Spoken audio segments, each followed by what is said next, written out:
હાલોલના નાની ઉભરવાણ જન આરોગ્ય સાથે ખુલ્લો ખેલ આદિવાસી સંઘર્ષ સમિતિના યુવાનોએ નકલી દૂધનો પર્દાફાશ કર્યો.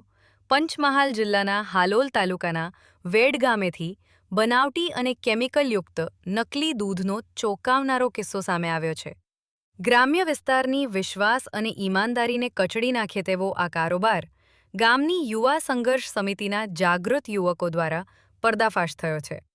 પ્રાપ્ત માહિતી મુજબ શિવરાજપુર નજીક આવેલા ડાબુણ ગામનો રહેવાસી બારિયા અજીતભાઈ શનાભાઈ છેલ્લા 3 થી 4 વર્ષથી હાલોલ તાલુકાના ધારિયા, ઘાટા અને વેડ ગામોમાંથી દૂધ ગ્રાહકો પાસેથી દૂધ એકત્રિત કરતો હતો અને તેમાં કેમિકલ ભેળવી સાંજે તે દૂધ નાની ઉભરવાણ સહકારી ડેરીમાં ભરતો હતો.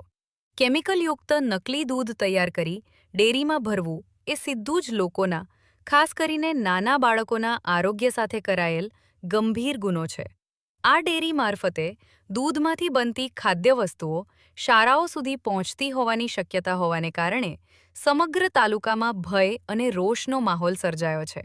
આ સમગ્ર ઘટનાનો વિડિયો સોશિયલ મીડિયામાં વાયરલ થયો છે, જેમાં ભેળસેળ કરનારને રંગે હાથે પકડાયેલો જોવા મળે છે. આ સમગ્ર ઘટનાનો વિડિયો સોશિયલ મીડિયામાં વાયરલ થયો છે, જેમાં ભેળસેળ કરનારને રંગે હાથે પકડાયેલો જોવા મળે છે. જો કે આ એક જ વ્યક્તિ પૂરતો મુદ્દો છે કે પછી પાછળ કોઈ મોટું નેટવર્ક કાર્યરત છે, તે અંગે સવાલો ઉઠી રહ્યા છે.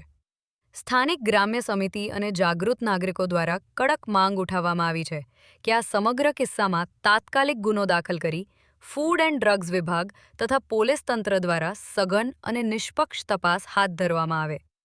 દોષિતને માત્ર દંડથી છોડી દેવાને બદલે કાયદાની સંપૂર્ણ કડકાઈ સાથે કાર્યવાહી કરવામાં આવે તેવી માંગ છે.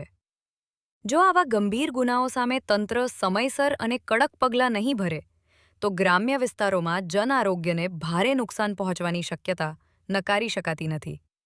આ ઘટના પછી વેડ ગામની યુવા સંઘર્ષ સમિતિના જાગૃત યુવકોની કામગીરીને જનતા દ્વારા બિરદાવવામાં આવી છે. ભેળસેળ સામે ઊભા રહી સમાજહિત માટે અવાજ ઉઠાવનાર યુવકોને લોકોએ અભિનંદન પાઠવ્યા છે. મનોમંથન કાર્યાલયથી